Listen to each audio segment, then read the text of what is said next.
अस्सलाम वालेकुम स्टूडेंट्स, कैसे हैं? ठीक हैं आप? अच्छा, हमारा जो प्रीवियस टॉपिक था वो क्या था? सिस्टम यूनिट्स का था, मदरबोर्ड का था, मशीन साइकिल थी, उसमें सीपीयू था एंड एट द एंड हमने इंस्ट्रक्शंस को डिस्कस किया और के इंस्ट्रक्शन फॉर्मेट्स क्या क्या होते हैं। अभी हम चल रहे हैं जी रजिस्टर्स, कंप्यूटर रजिस्टर्स क्या होते हैं। वहाँ पे हमने रजिस्टर को पॉइंट आउट किया था बट उनको डिस्कस नहीं किया था, इस वजह से आज हमने सेपरेट लेक्चर रखा है रजिस्टर्स पे। चलते हैं जी कंप्यूटर रजिस्टर्स क्या होते हैं। रजिस्टर्स क्या होते हैं? रजिस्टर हमारे सीपीयू के इनसाइड कनेक्टेड होते हैं। बेसिकली ये पार्ट ऑफ प्रोसेसर्स होते हैं, नॉट पार्ट ऑफ मेमोरी होती है। रजिस्टर्स क्या होते हैं? पार्ट ऑफ प्रोसेसर होते हैं, पार्ट ऑफ मेमोरी नहीं होते। अच्छा, ये हमारा टेम्प स्टोरेज एरिया होता है। इसके अलावा इसमें हमारे पास प्री डिफाइंड फंक्शंस होते हैं, यानी प्री डिफाइंड मॉड्स कनेक्ट होते हैं। अच्छा, हमारे पास रजिस्टर्स का डिफरेंट साइज होता है। ये बिग फॉर्म में भी होते हैं, स्मॉल लिस्ट भी रजिस्टर्स होते हैं, बाइट में भी रजिस्टर्स होते हैं। डिफरेंट टाइप्स के रजिस्टर्स होते हैं। रजिस्टर्स की फॉर्म कुछ यूँ होती है। रजिस्टर का स्ट्रक्चर कुछ यूँ होता है। प्रीवियस लेक्चर में आपने हर चीज़ का स्ट्रक्चर देखा था कि सिस्टम यूनिट का क्या स्ट्रक्चर था, मशीन साइकिल का क्या स्ट्रक्चर था, सीपीयू का क्या स्ट्रक्चर था। रजिस्टर का स्ट्रक्चर ये होता है। ये आपका हाई स्पीड स्टोरेज लोकेशन होती है, इसे हम माइक्रो प्रोसेसर्स कहते हैं। ये आपकी मेमोरी में हायर लेवल का डाटा स्पीड को फॉरवर्ड करता है। बाकी रजिस्टर्स क्लासिफाइड होते हैं और फंक्शनाइड होते हैं। डिफरेंट रजिस्टर की टाइप्स हैं। पहला हमारा है एक्यूमुलेटर रजिस्टर, एसी रजिस्टर हम कहते हैं। आज सबसे मेजर माइंड में रखिएगा, रजिस्टर्स पार्ट ऑफ प्रोसेसर्स हैं, not part of main memory हैं। रजिस्टर्स क्या कहते हैं? इंस्ट्रक्शंस को सेंस करते हैं। अब रजिस्टर्स के डिफरेंट स्टेप्स हैं। पहली टाइप है एक्यूमुलेटर रजिस्टर। एक्यूमुलेटर रजिस्टर किस काम के लिए यूज होते हैं? Mathematically and logically operation. किसके लिए? मैथमेटिकली और लॉजिकली ऑपरेशन। इसको मैं बिल्कुल भी नहीं एक्सप्लेन कर रही, क्योंकि लॉजिक ऑपरेशन और मैथमेटिक्स ऑपरेशन पिछले पूरे लेक्चर में डिफाइन हुई हैं कि लॉजिक ऑपरेशन कौन से होते हैं और मैथमेटिक्स कौन से थे। सिंपली वो क्या थे? मैथमेटिक्स ऑपरेशन में आपके पास एडिशन, सब्ट्रैक्शन, डिवीजन थी। लॉजिक्स में क्या था? Greater, less and equal, not equal. That's all. इसमें हमारे पास क्या है? एक्यूमुलेटर रजिस्टर 1 से 4 बाइट्स पे चलते हैं, 1 to 4 बाइट्स पे चलते हैं। अब हमारे पास इसमें ए एक्स होता है, बी एक्स होते हैं, सी एक्स, यानी डिफरेंट इसकी आगे बिट साइजेस में कैटेगरीज होती हैं। लो ऑर्डर्स होते हैं, हाई ऑर्डर्स होते हैं। तो एक्यूमुलेटर रजिस्टर का जो डिज़ाइनिंग का मकसद था, जो इसका ऑपरेशन था, वो मैथमेटिक्स लॉजिक्स ऑपरेशन थे। नेक्स्ट हमारा स्टैक कंट्रोल रजिस्टर। अब स्टैक्स हमारा क्या होते हैं? ये हमारे मेमोरी लोकेशन रजिस्टर होते हैं, जो मेमोरी से डाटा रिट्रीव करते हैं। अब मेमोरी में ये जो डाटा रिट्रीव होता है वो डिफरेंट ऑर्डर्स में होता है। अब स्टैक कंट्रोल रजिस्टर्स के थ्रू जो मेमोरी में ये डाटा जो रिट्रीव होगा वो लाइफो के थ्रू होगा, LIFO की तकनीक होगी, लास्ट इन फर्स्ट आउट की तकनीक होगी। ये हमारा बेसिकली मैनेज करते हैं स्टैक्स कंट्रोल रजिस्टर्स मेमोरी को। ये हमारे को स्पेशल रजिस्टर्स नहीं होते, इनकी भी डिफरेंट बाइट्स होते हैं। ये 531 के हिसाब से स्टैक्स पे चलते हैं। अब हमारा एक्यूमुलेटर रजिस्टर था, वो लॉजिक ऑपरेशन, मैथमेटिक्स ऑपरेशन के लिए यूज था। स्टैक रजिस्टर था वो मेमोरी में इंस्ट्रक्शंस करता था, फॉरवर्ड रिट्रीव करता था।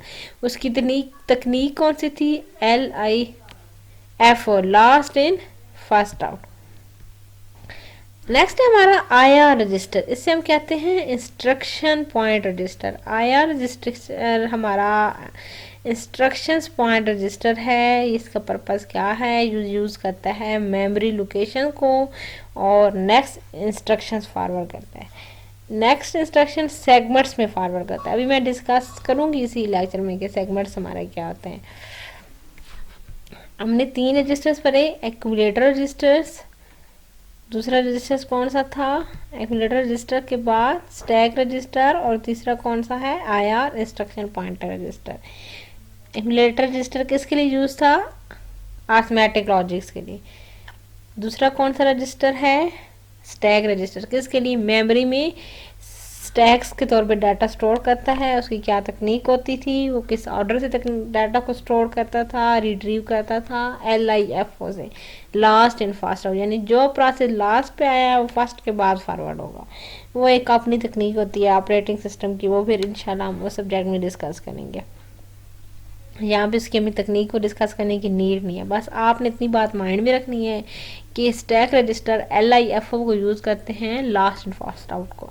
उसके बाद IR रजिस्टर थे, इंस्ट्रक्शन पॉइंटर रजिस्टर्स, और ये हमारे मेमोरी लोकेशन के एड्रेस को असेस करते हैं जहाँ पे डाटा एग्जीक्यूट हो रहा होता है, जिससे हम सेगमेंट लोकेशंस कहते हैं, सेगमेंट रजिस्टर्स कहते हैं। अच्छा, नेक्स्ट है हमारा एड्रेस रजिस्टर या सेगमेंट रजिस्टर। एड्रेस रजिस्टर्स या सेगमेंट रजिस्टर बेसिकली 4 पे डिपेंड होता है। उसका सबसे पहला रजिस्टर होता है कोड सेगमेंट। सेगमेंट क्या होता है, हमारा जब मेमोरी, मेन मेमोरी के पार्ट्स को छोटे छोटे हिस्सों में डिवाइड किया जाता है, वो जो डिवीजन होती है वो सेगमेंट होती है। फॉर एग्जाम्पल आपकी मेन मेमोरी है 32 बिट, आप उससे पहले डिवाइड करते हैं 2 के सेगमेंट के लाते, तो वो 16 में डिवाइड हो जाएगी। फिर उससे 16 को आप मज़ीद 2 पे डिवाइड करते हैं तो वो 8 का सेगमेंट बन जाएगा। 8 को आप मज़ीद डिवाइड करते हैं तो वो 4 का सेगमेंट बन जाएगा। यानी मेन मेमोरी में जितनी पार्टीशन हो जाती है वो सेगमेंटेशन बन जाती हैं। उसकी मेमोरी एरिया तो वही होता है, लेकिन उसकी जो छोटे छोटे साइज में डिवीजन हो जाती है उसका सेगमेंट एरिया होता है। इसमें वो 4 सेगमेंट को डिस्कस करता है। पहला हमारा कोड सेगमेंट है, दूसरा हमारा डाटा सेगमेंट है, तीसरा हमारा स्टैक सेगमेंट है, और चौथा हमारा एक्स्ट्रा सेगमेंट है। पहले हम डिस्कस करते हैं कोड सेगमेंट को। कोड सेगमेंट क्या है, ये हमारे इंस्ट्रक्शंस को एग्जीक्यूट करता है, ओनली एग्जीक्यूट करता है। कोड सेगमेंट कैसे एग्जीक्यूट करता है, इसमें 16 बिट कोड होता है। कितने बिट कोड होता है, 16 बिट।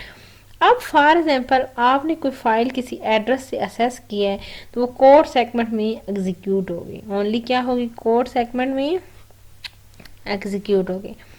नेक्स्ट क्या हमारा डाटा सेगमेंट। डाटा सेगमेंट या डाटा सेगमेंटेशन मेमोरी का वो एरिया होता है जो वर्किंग एरिया होते हैं, जिसमें डाटा उस टाइम वर्किंग कंडीशंस पे होता है, लोडिंग कंडीशंस पे होते हैं।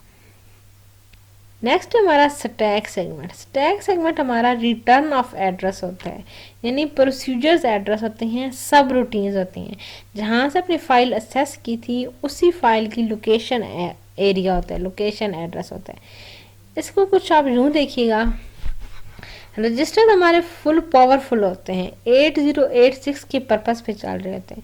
अब इनमें हमारे पास हर सेगमेंट होता है, हर सेगमेंट जो है वो मेगाबाइट पे है। मेगाबाइट आपको बताना चाहिए कि मेमोरी में हमारे पास डाटा जो स्टोर होता है वो किलोबाइट में होता है, मेगाबाइट में होता है, गीगाबाइट और टेराबाइट्स में होता है। अब वो कहते हैं कि कोड सेगमेंट एड्रेसिंग है मेमोरी लोकेशन का, तो ऐसे स्टैक सेगमेंट जो हैं वो आपकी स्टैक मेमोरी एड्रेस है, यानी आपका जहाँ से डाटा फेच हुआ है, जहाँ पे इंस्ट्रक्शन रन हुई है।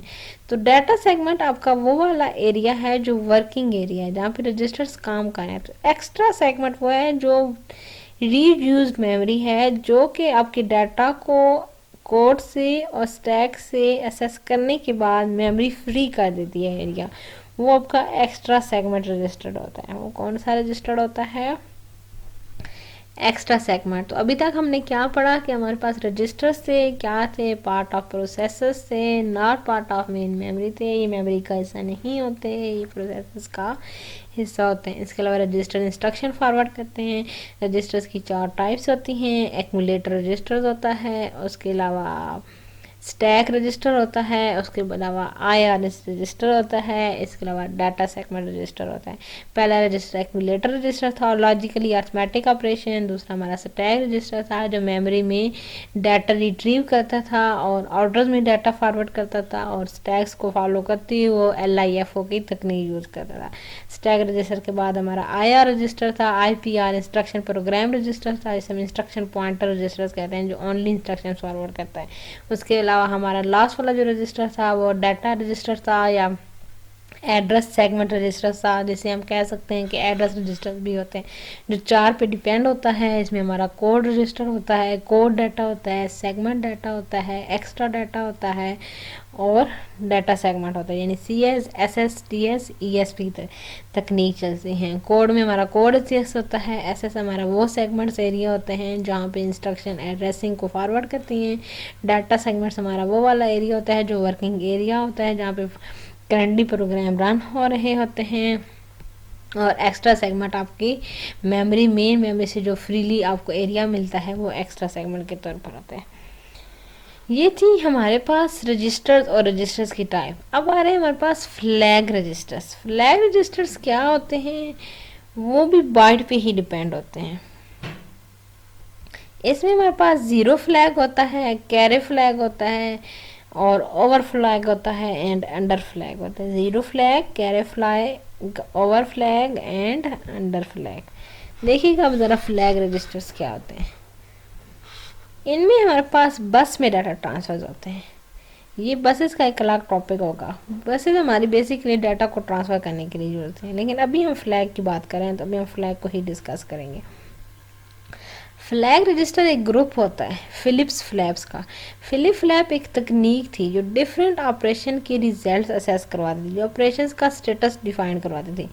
अब वो हमारे पास कहते हैं कि अगर एक ऑपरेशन हमारा ALU है जो डाटा को ट्रांसफ़र कर रहा है इंटरनल रिजल्ट पे, तो दूसरा हमारा जो ऑपरेशन है वो फ्लैग रजिस्टर का है जो 8085 के लिहाज से 8 बिट पे डाटा ट्रांसफ़र कर रहा है FF तकनीक से, यानी हमारे पास कैरी भी कर रहा है, साइन भी कर रहा है, 0 भी कर रहा है 1 बिट पे।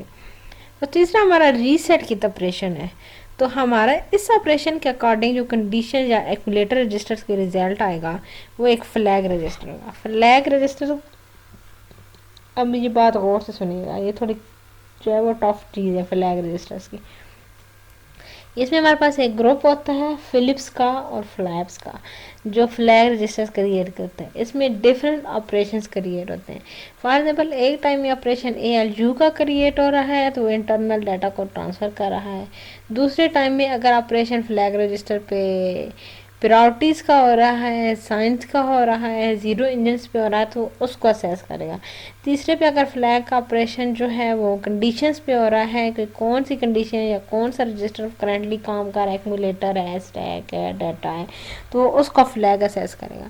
तो फ्लैग फिलिप फ्लैप्स की तकनीक होती है जो डिफरेंट ऑपरेशंस के रिजल्ट प्रोवाइड करती हैं। क्या करती हैं? रिजल्ट्स प्रोवाइड करती हैं।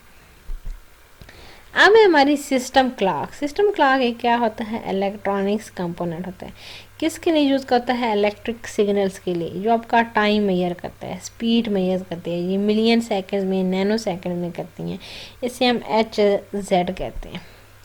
ये देखिएगा सिस्टम क्लॉक क्या हमारा डिटरमाइन करते हैं, असेस करते हैं स्पीड्स को। ये हमारी कंप्यूटर में होती हैं जहाँ पे हमारे पास टाइम मेजर होता है, इंस्ट्रक्शंस मेजर्स होती हैं, एग्जीक्यूट्स होती हैं। ये देखिए ये हमारी सिस्टम क्लॉक होती हैं। एक कैलेंडर भी होता है इसमें से, टाइम भी सेट होता है, जो भी। ये था हमारा सिस्टम क्लॉक था। किसके लिए? बेसिकली इलेक्ट्रॉनिक सिग्नल्स को मेजर करते हैं, टाइम्स को असेस करते हैं MSZ में।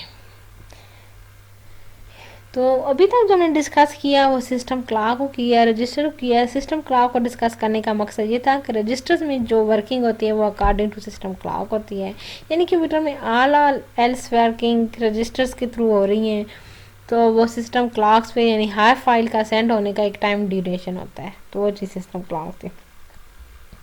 अब आ रहे हैं हम डाटा को कि अगर आपका रजिस्टर्स में डाटा फॉरवर्ड हो रहा है तो उस डाटा की कोई फॉर्म होगी। देखिए ये डाटा रिप्रेजेंटेशन इंपॉर्टेंट टॉपिक है। डाटा हमारे पास फॉरवर्ड होता है ऑन और ऑफ में, 0 और 1 में।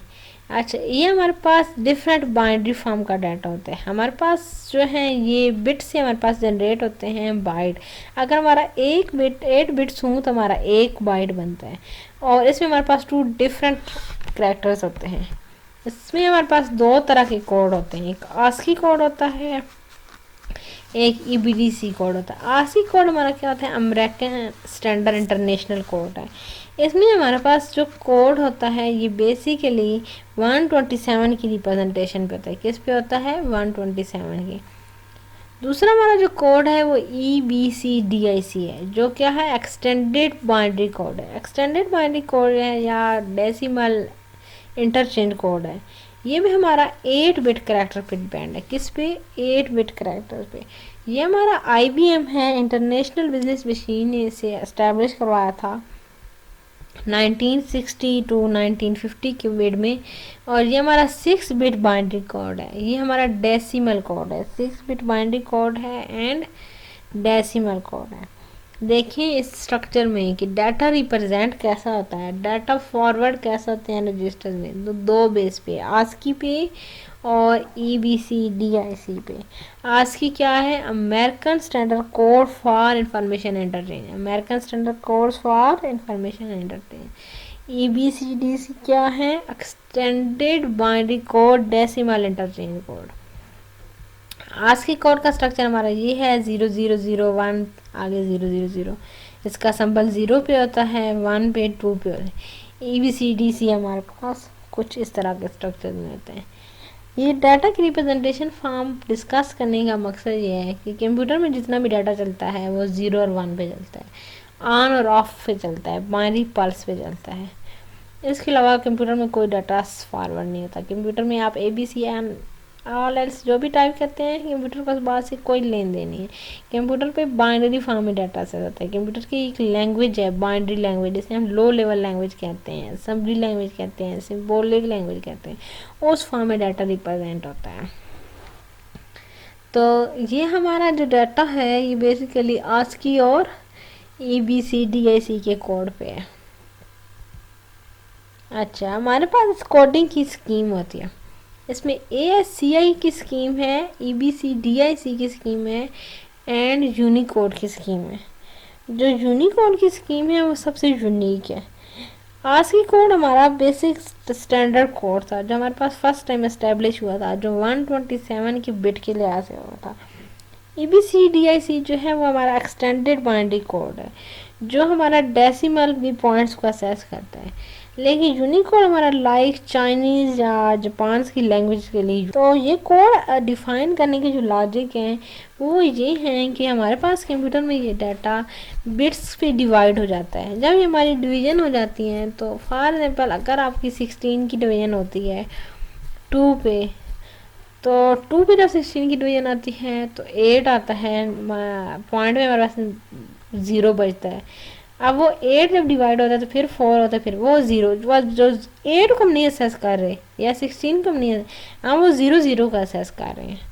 फिर 4 जब डिवाइड होता है तो फिर 2 आता है और फिर हमारे पास 0 जाता है, तो वो 0। अब जब 2 भी डिवाइड होता है तो फिर हमारे पास 1 आता है, तो वो 1 0 0 0 इस तरह की कैलकुलेशन क्रिएट होती हैं। वो जो हमारी कैलकुलेशंस क्रिएट होती हैं वो बाइनरीज होती हैं और कंप्यूटर में इसी के थ्रू ही डाटा असेस होता है। तो ये हमारी थी रजिस्टर्स में हमारे पास थे 4 टाइप्स, और 4 टाइप्स के बाद हमारे पास डाटा की रिप्रेजेंटेशन थी, सिस्टम क्लॉक से। अब आते हैं हम बेंचमार्क की तरफ। बेंचमार्क एक तकनीक है। अच्छा, वो कैसी तकनीक है? जो डाटा को एवेल्यूएट करती है। किस तरह करती है? डिफरेंट कंपोनेंट्स के लिहाज से एवेल्यूएट करते हैं। फॉर एग्जाम्पल आपका वर्क लोड एवेल्यूएशन होती है। फॉर एग्जाम्पल आप एक प्रोग्राम रेगुलरली कंप्यूटर पे चला रहे हैं, रेगुलरली उसे कॉन्फ़िगर कर रहे हैं, कैसी एप्लीकेशन है, तो वो उसकी जो कॉन्फ़िगरेशन है, सिलेक्टिंग है, लोडिंग है, वो एक बेंचमार्क की तकनीक है। वो एग्जिस्टिंग फॉर्मेट होता है। इसके अलावा इसमें हमारे पास डिफरेंट फाइनल रिजल्ट होते हैं। बेंचमार्क्स में क्या होते हैं? फाइनल रिजल्ट होते हैं। ये देखिएगा, ये हमारी नेम्ड बेंचमार्क्स हैं, ये हमारी क्लस्टर बेंचमार्क्स हैं। अब मैं क्लस्टर तकनीक को असेस करती हूँ क्लस्टर में। ये हमारी रीजनल्स होती हैं बेंचमार्क्स। ये हमारे इंडस्ट्रियल बेंचमार्क्स हैं। इंडस्ट्रियल में हमारे पास रिटेल केस होते हैं, कस्टमर्स के डाटा को एक्सेस करने के केस होते हैं, फाइल्स को फॉरवर्ड के केस होते हैं, यानी आपने क्या परचेज किया, प्रोडक्ट्स और रिटेल के केस होते हैं। अभी हम डिस्कस करते हैं क्लस्टर तकनीक। क्लस्टर तकनीक हमारी वो वाली तकनीक होती है कि फॉर एग्जांपल हमारे पास कुछ बैंक्स जो होते हैं वो सेम नेम की एंटिटी सबमिट नहीं करते लीगल रीजन पे। सेम नेम की एंटिटी फॉर एग्जांपल आपका भी वही नेम है और एक और यूज़र का भी नहीं है, आप भी एलनी है, एक और यूज़र भी एलनी है, तो वो उसको असेस नहीं करेगा, वो क्लस्टरिंग का एरर क्रिएट करेगा। उसके लिए फिर आपको एक स्पेशल एंटिटी देनी पड़ेगी और वो जो एंटिटी होगी वो बेंचमार्क की तकनीक एंटिटी होगी। यानी उस एंटिटी में क्या होती हैं, आपकी क्लास आ सकती है, आपका कंट्री आ सकता है, आपका मैंडेटरी एड्रेस आ सकते हैं, आपकी एडिशनल इंफॉर्मेशन आ सकती हैं, आपकी ऑप्शनल इंफॉर्मेशन आ सकती हैं, आपकी फाइनेंशियल कैटेगरीज आ सकती हैं। अगर आप जॉब होल्डर हैं तो आपकी जॉब टाइटल आ सकती है। अगर आप स्टूडेंट्स हैं तो आपका स्टूडेंट सेशन आ सकता है। मतलब उसको एक क्लस्टरिंग तकनीक में फॉरवर्ड करता है। तो वो जो तकनीक होती है वो बेंचमार्किंग की तकनीक होती है कि जहाँ पे आपका सिमिलरली डाटा जो होता है वो असेस नहीं होता, वो उसे एक सेपरेट तकनीक के थ्रू असेस करता है, वो उसे एक क्लासिफाइड तकनीक देता है, स्पेशल एंटिटीज देता है। वो हमारी क्या होती हैं, बेंचमार्क्स की टेक्निक्स होती हैं। चलिए नेक्स्ट हमारे पास इस पर का प्रोसेस क्या होता है बेंचमार्क में। ये एक हमारा ऑर्गेनाइज डाटा होता है जो अडॉप्ट करता है डिफरेंट प्रोसेस को। इसकी लाजमी नीड होती है, क्यों होती है कि इसमें नंबर ऑफ स्टेप्स होते हैं, ऑर्गेनाइजेशंस के डिफरेंट स्टेप्स होते हैं। फॉर एग्जांपल आपके पास अंडरस्टैंड होते हैं करंट परफॉर्मेंस, प्लान्स होती हैं, स्टडीज़ होती हैं, लर्निंग इंफॉर्मेशन होती हैं, फाइंडिंग इंफॉर्मेशन होती हैं। तो बेंचमार्क हमारे पास सिमिलरली कंप्यूटर में भी एक ऐसी तकनीक है जो कि प्रोसेस को, प्रोग्राम्स को फाइंड कर रहा है, ये रिजल्ट डिस्प्ले करता है। ये हमारी बेंचमार्क तकनीक है। इंशाल्लाह हमारा जो नेक्स्ट टॉपिक होगा वो होगा मेमोरी की रिलेट। ये कंप्यूटर की मेमोरी क्या है। अब हमने पिछला लेक्चर जो लिया था वो सिस्टम यूनिट्स पे था, ये नहीं कि कंप्यूटर में इंस्ट्रक्शंस का क्या क्राइटेरिया है, कैसे डाटा सेंड रिसीव हो रहा है, कहाँ से डाटा आ जा रहा है। आज जो हमने लेक्चर लिया वो रजिस्टर्स का लिया कि हमारे पास मेमोरी के अलावा भी प्रोसेसर्स का भी चीज़ ऐसा होती है और वो होती है रजिस्टर। अगर रजिस्टर्स पे डाटा डिपेंडेंट है, रजिस्टर में भी जाहिर सी बात है डाटा जाता है, ये सारे कंप्यूटर के पार्ट्स हैं, फंक्शंस हैं, तो जाता है तो वहाँ पे डाटा रिप्रेजेंट होता है एक फॉर्म में जिसे हमने बाइनरी फॉर्म का नाम दिया था। वो हमने सारे डिस्कस किए कि बाइनरी में हमारे पास दो केस आते थे, आस्की कोड आता है, यूनिकोड आता है और extended binary decimal code interchange होता है।